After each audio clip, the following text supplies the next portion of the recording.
नमस्कार। सामुद्रिक विज्ञान के इस अंक में एक बार पुनः आपका स्वागत है। दोस्तों, मैं हूँ भास्करानंद डोभाल और आप देख रहे हैं हस्तरेखा का ये अंक अपने ही पसंदीदा यूट्यूब के चैनल गो ब्लॉग्स में। एक सुंदर सी फीमेल हथेली, आप महिला जातिका हैं और आपकी रियल हथेली मेरे सामने विवेचना के लिए आ रखी है। देखिएगा, आपके जीवन में तरक्की का जो लेवल है ना, वो बहुत बड़ा है, लेकिन थोड़ी सी इसमें समय लगेगा, क्योंकि वर्तमान स्थिति यहाँ पे एक भंवर की तरह है। न तो व्यक्ति उस पार है न इस पार है, बीच भंवर में जो है फंसा हुआ है और कोई निर्णय आपकी हथेली यहाँ पे वर्तमान में नहीं दे रही है।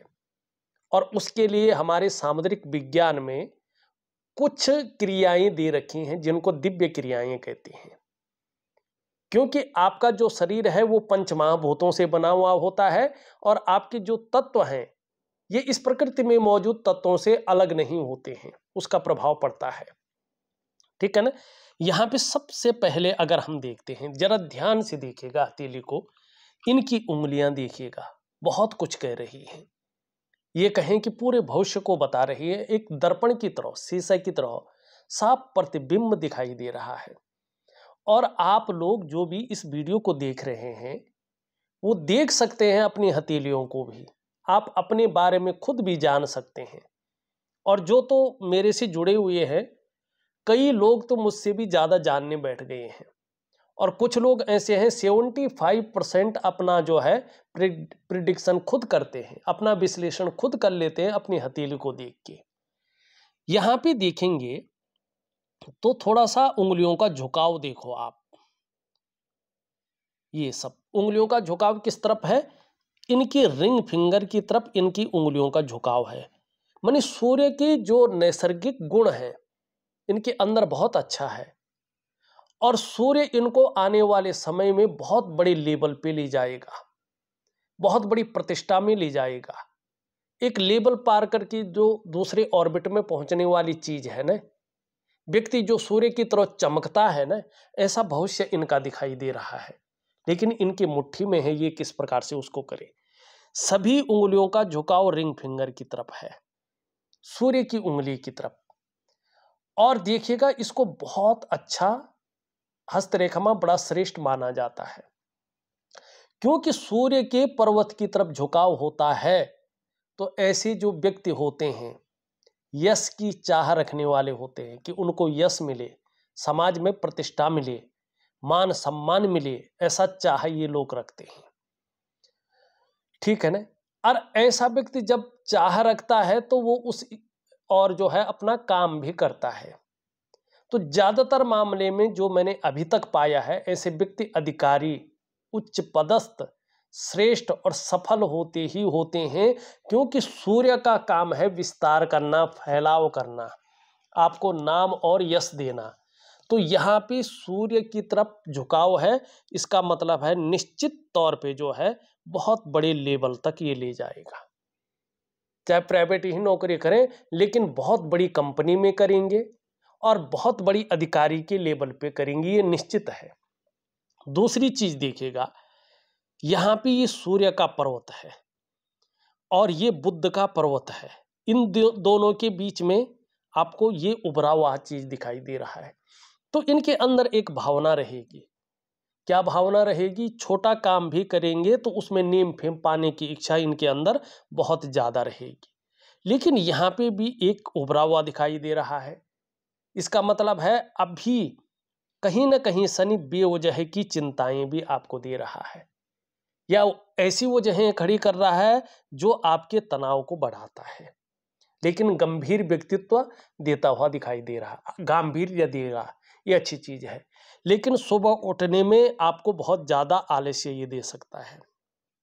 जब बिस्तर छोड़ देंगे तो आलस्य जो है नहीं आएगा। लेकिन फिलहाल एक बहुत बड़ा पॉजिटिव साइन धीरे धीरे बन रहा है। अब ये देखिए, यहाँ से एक लकीर उत्पन्न हो रही है, यहाँ से ये लकीर उत्पन्न हो रही है और कहीं ना कहीं यहाँ से इस प्रकार का जो है आ रहा है और यहाँ से भी जो है इस प्रकार का अभी बनानी है।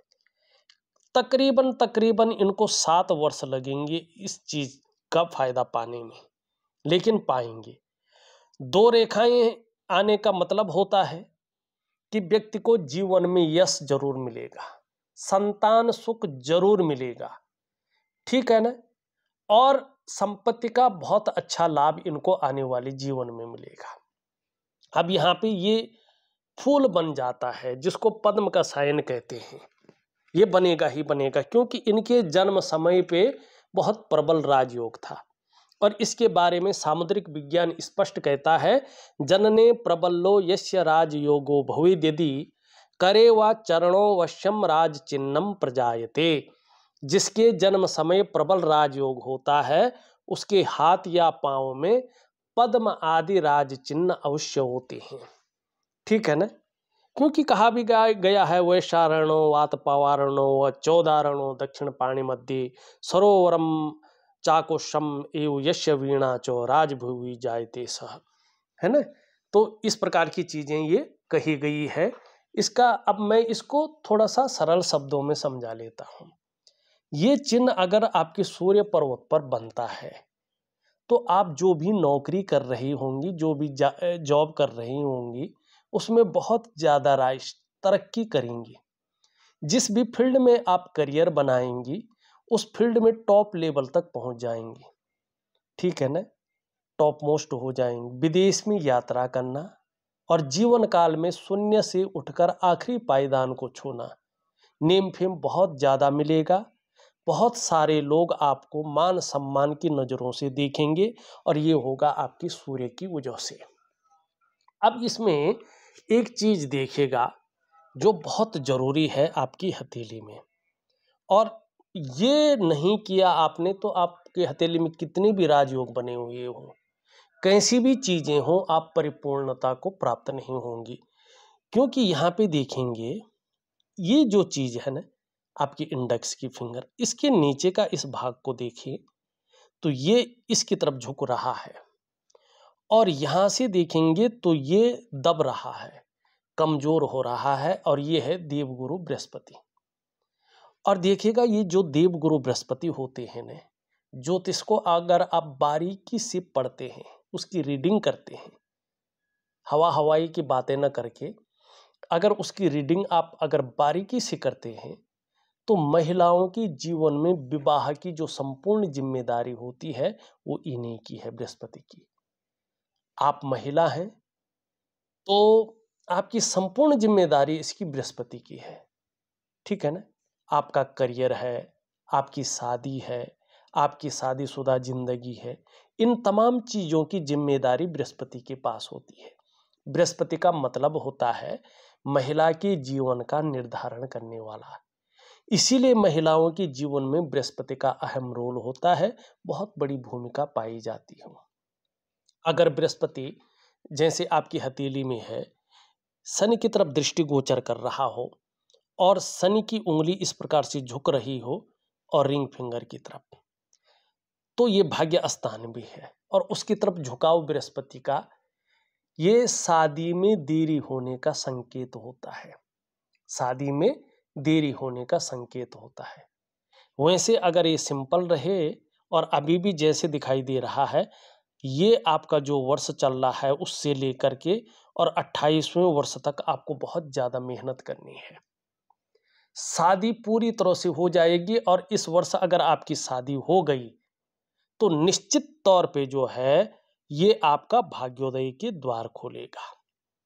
26 से 28 वर्ष जो है आपकी शादी होने के योग दिखाई दे रहे हैं और आपको करना चाहिए।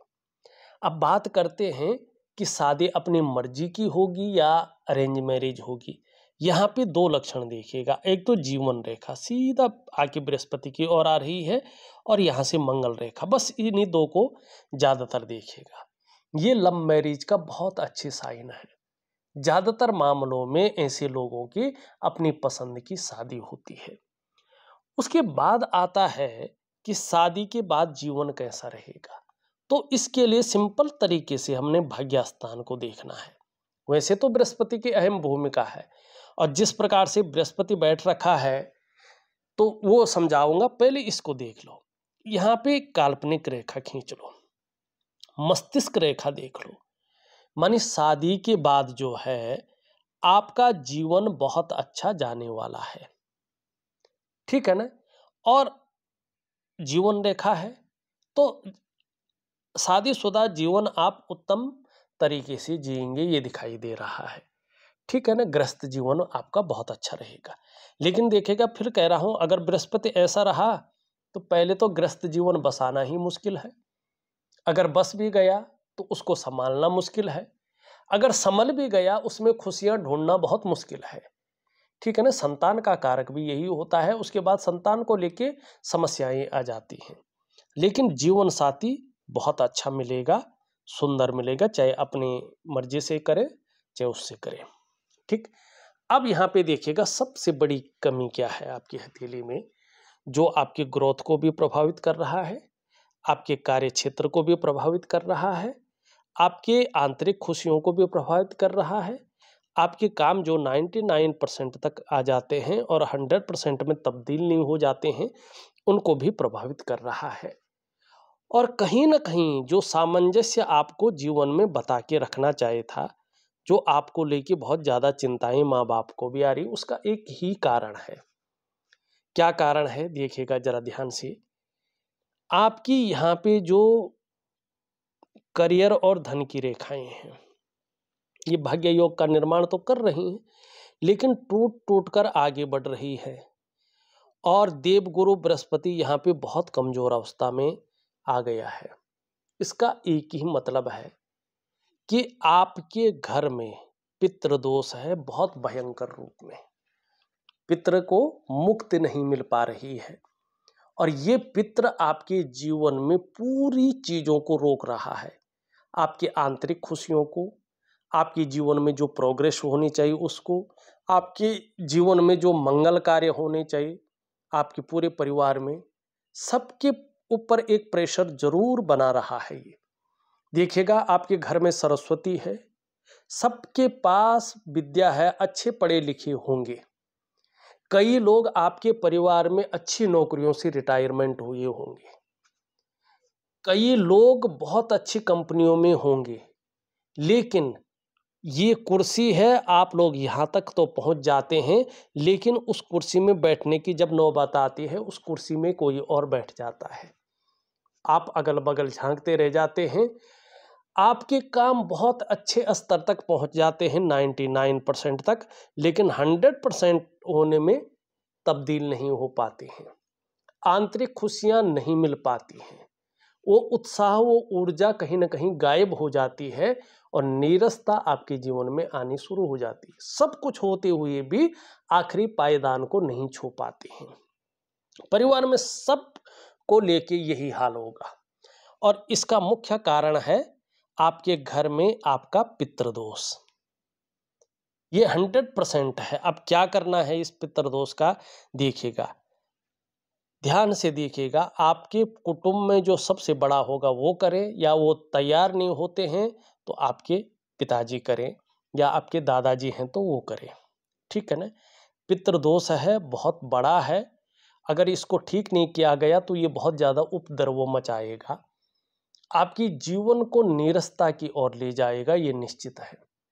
और परिवार में सब पे अपना प्रभाव देगा। देखिएगा, जो ये अमावस्या आ रही है ना, अगर इसमें कर सकते हैं तो बहुत अच्छा है। 2-3 जगह तो मुझे मालूम है जहाँ पितरों को मोक्ष मिलता है। देखिएगा, एक तो है गया। गया में अगर आप पिंडदान या नाग बलि, नारायण बलि सबसे अच्छी रहेगी। अगर आप गया में नारायण बलि कर सकते हैं तो आप पितृदोष से मुक्त हो जाएंगे, आपके सारे ग्रोथ के रास्ते खुल जाएंगे और जीवन में सब बड़ी प्रगति करेंगे, बहुत बड़े नाम कमाएंगे और आपके घर में यश की प्राप्ति होगी, प्रसिद्धि बहुत मिलेगी, कभी भी कोई काम नहीं रुकेगा। दूसरी जगह है हरिद्वार में, देवभूमि उत्तराखंड है, हरिद्वार में नारायण शिला है, भगवती गंगा के किनारे, जो मोक्ष को प्रदान करती है। वहां आप अगर 5 ब्राह्मणों को बुला के नारायण बलि करें, विद्वान ब्राह्मणों को, कर्मकांडी ब्राह्मणों को बुला के नारायण बलि करें, तो ज्ञात अज्ञात जो भी पितृ हैं वो तृप्त हो जाएंगे और आपको पितृदोष से मुक्ति मिल जाएगा। तीसरा क्षेत्र जो मेरी जानकारी में है, जिसको इस भूमि का बैकुंठ कहते हैं, जहां पर भगवान बद्री नारायण जी स्वयं बैठे हुए हैं, वहां पे ब्रह्म कपाली है अलकनंदा के तट पर। उसमें अगर आप नारायण बलि करते हैं तो आपके पितरों को मोक्ष मिलेगा और आप चिंता विमुक्त हो जाएंगे। आपको फिर भविष्य में चिंता करने की जरूरत नहीं रहेगी। ठीक है ना। अगर अभी नहीं कर सकते हैं तो किसी ब्राह्मणों को पूछ के, किसी अमावस्या को आप ये चीज कर सकते हैं। आपके पितरों को मोक्ष मिल जाएगा और आपके चिंता समाप्त होगी और आपके द्वार खुल जाएंगे। ठीक।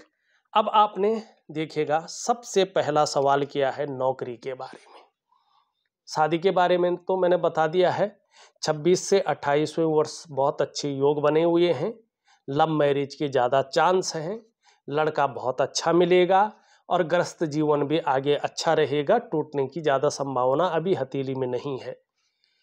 लेकिन अभी फिर आपने शादी के बाद पूछ लिया, नौकरी को भी बता दूंगा, गृहस्थ जीवन, बहुत सारी चीज़ें आपने पूछे हैं, वैवाहिक जीवन। ठीक है ना। तो पहले, सबसे पहले देखिएगा, सब चीज़ों का आंसर इसी में मिलेगा। ये आपका है देवगुरु बृहस्पति। इस पे मैंने पहले भी चर्चा कर ली आपके साथ। देखिएगा, ये जब इस प्रकार से कमजोर स्थिति में आता है, पूरी तरह से ऊर्जा रिलीज नहीं करता है, ऐसा बैठा रहता है और आपकी करियर और धन की रेखा अस्थिर रहती है, स्थिरता नहीं रहती है उसमें। तो आपके अंदर ऐसे में कितना भी अच्छा ज्ञान हो, कितनी भी अच्छी नॉलेज हो, उसको इम्प्लीमेंट करने के लिए प्लेटफॉर्म नहीं मिलता है। ठीक है ना। प्लेटफॉर्म मिल भी गया तो उसको आप उस तरह से यूज नहीं कर पाते हैं। ऐसे में अगर वैवाहिक जीवन में जी रहे हैं तो वैवाहिक जीवन का चरम सुख का भोग नहीं मिल पाता है। कोई ना कोई परिस्थिति खड़ी हो जाती है। विवाह नहीं हुआ है तो विवाह होने में देरी होती है, बहुत ज़्यादा अड़चनें आती हैं, बहुत देर से ऐसे लोगों का विवाह होता है। संतान को लेके ऐसे में चिंताएं रहती हैं और पैतृक संपत्ति का भी बहुत अच्छा लाभ नहीं मिलता है। धन को लेके भी समस्याएं रहती हैं और सभी प्रकार के जो सुख हैं, जो मानव जीवन के लिए चाहिए ही चाहिए, उन सुखों को प्राप्त करने में कठिनाइयां होती हैं। ऐसे में सबसे बड़ी बात है कि एक सही दिशा दिखाने वाला व्यक्ति नहीं मिल पाता है और अपने आप को व्यक्ति कई बार अकेला महसूस करता है। ये संघर्ष को बढ़ाता है। कई बार तो काम होते होते रह जाते हैं, व्यक्ति को बड़ी उम्मीद होती है लेकिन व्यक्ति उसमें निकल नहीं पाता है, उससे जूनियर निकल जाता है। तो यहाँ पे ये भी है। तो यहाँ पे जो कॉन्ट्रैक्ट पे ये काम कर रहे हैं उसमें ये सफल चाहते हैं तो उसके लिए इनको उपाय करने होंगे। अभी वो चीज़ जो है नौकरी में, जो मैं कहना चाहता हूँ कि स्पष्टता नहीं है, ज़्यादातर नेगेटिव स्थिति में यहाँ पे चीज़ें दिखाई दे रही है। लेकिन अपने जन्म स्थान से दूर ही ये उन्नति करेंगे और जब इनका बृहस्पति ठीक होगा, करियर और धन की रेखा ठीक होगी, तभी ये आप अपने जीवन काल में धन और करियर के मामले में जो है आगे स्पष्टता से बढ़ेंगे। ठीक। अब दूसरी चीज अगर हम आपकी हथेली में देखते हैं, दो चीजें मैंने देख ली है। अब थोड़ा सा पारिवारिक जीवन आपने लिखा, गृहस्थ जीवन लिखा, सेहत के बारे में देखें तो आपका चंद्रमा बड़ा वीक है, ये भी सेहत में प्रभाव डालता है। चंद्रमा आपका वीक है तो चंद्रमा वीक होने का कारण होता है कि मन अच्छा नहीं रहता व्यक्ति का, मन जो है व्यक्ति का ठीक नहीं रहता है, व्यक्ति का मन गड़बड़ रहता है, मानसिक परेशानी से ऐसे में व्यक्ति ग्रसित रहता है, भावुकता ज़्यादा रहने की संभावना दिखाई दे रही है। ये इमोशनली बहुत ज़्यादा ये परेशान रह सकती हैं और इनका कभी कभी मन अच्छा नहीं रहेगा, मन उच्चाट हो सकता है, मन भटक सकता है, मन व्याकुल हो सकता है। काम यहाँ कर रहे हैं लेकिन मन कहीं और गया हुआ है और मन से सीधा जुड़ा हुआ है इनका डाइजेस्टिव सिस्टम, इसलिए मन सही नहीं होगा तो पेट की भी दिक्कतें आ सकती हैं। माँ के साथ या तो मतभेदता रहेगी, या माँ को लेकर कोई चिंताएं रह सकती हैं, या माँ से ये दूर रह सकती हैं, या जो है माँ का सुख प्राप्त होने में थोड़ी दिक्कतें आ सकती हैं। और नींद आने में भी धीरे धीरे इनको दिक्कतों का सामना करना पड़ सकता है। लेकिन आगे चलकर अगर हम देखें, सेटलमेंट भी वहीं दिखाई दे रहा है बाहर, और अपनी संपत्ति को भी अर्जित करने की स्थिति में भी ये भारी दिखाई दे रहे हैं। ठीक है ना। यहाँ पे हमने जो है सारी चीजें वैसे देख ली हैं। धार्मिक भावनाएं आगे चलकर बहुत अच्छी रहेंगी और ईश्वर में विश्वास बना रहेगा। यश पाने की इच्छा, नेम फेम पाने की इच्छा और अपने कार्यों में विस्तार पाने की इच्छा ज़्यादा रहेगी। धन कमाने की ललक भी बहुत अच्छी रहेगी। बड़े लेवल की सफलता भी इनके हाथ में है। एक सुखद जीवन जीने की चाह रहेगी और सुखद जीवन जीने के लिए प्रयत्नशील व्यक्तित्व रहेगी। सबके लिए सोचने वाला व्यक्तित्व रहेगा। बौद्धिक स्तर बहुत अच्छा है और लंबी और हवाई यात्राओं का भी मौका मिलेगा। जन्म स्थान से दूर उन्नति होगी, जन्म स्थान में रहकर उन्नति नहीं होगी। स्वतंत्र विचारधारा का व्यक्तित्व है, अपनी मन मर्जी की मालकिन है, किसी के कहना वगैरह नहीं मानते हैं, अपने निर्णयों पे चलने वाला व्यक्तित्व है। और जिसको बोलते हैं एकदम सामने बोलते हैं, दिल में रखने वाला नहीं है। और कभी भी जीवन में ये किसी की हाजी हजूरी जिंदगी में नहीं करेंगे। ये इनकी स्थिति इनकी हथेली में है। और मूल बात है, इनको अपना जीवन को अगर ठीक बनाना है तो पितृदोष को खत्म करना है। कुछ उपाय दे रहा हूं, उनको विधिवत तरीके से करना है तो सभी प्रकार की चिंताओं से इनको जीवन में मुक्ति भी मिल जाएगी। इसमें कोई दो राय नहीं है। ठीक है ना। शुक्र का पर्वत इनका बहुत अच्छा है और ये लग्जरी देगा, आगे चलकर इनकी जो है सुंदरता को निखारेगा। निम्न मंगल और उच्च मंगल बहुत अच्छा है, पराक्रम बहुत अच्छा रखेगा, एनर्जेटिक स्वभाव बनाए रखेगा। बृहस्पति बहुत खराब है, इसके ऊपर इनको ध्यान देना है। भाग्य स्थान शनि भी ठीक है, सूर्य भी थोड़ा सा उतना अच्छा नहीं है, बुध भी बहुत अच्छा नहीं कहा जा सकता है और चंद्रमा भी बहुत अच्छा नहीं कहा जा सकता है। लेकिन फिर भी आगे ग्रोथ बहुत अच्छी है, कामयाबी बड़ी अच्छी है। लेकिन अभी कम से कम 2 से 2.5 वर्षों तक ये अपने जीवन काल में थोड़ा सा जो है अनिश्चितता के वे में रहेंगे, रास्ते में रहेंगे। इस दौरान इनको योगा है, प्राणायाम है, मेडिटेशन है, जरूर करना है। और हो सके तो भगवान विष्णु की या भगवान शिव की ये आराधना करें तो इनको बहुत बड़ा लाभ होगा। उसमें भी भगवान विष्णु इनके जो है इनको फायदा होगा इनकी पूजा करने से। देखा जाए तो मैंने इनकी हथेली का संपूर्ण विश्लेषण करके आपको बता दिया है और उपाय में विधिवत तरीके से लिख करके ऑडियो के माध्यम से भेज रहा हूं। आप करने की कोशिश करें, निश्चित ही लाभ होगा। तो इस वीडियो में बस इतना ही। एक नई वीडियो के साथ पुनः उपस्थित होऊंगा, तब तक के लिए नमस्कार।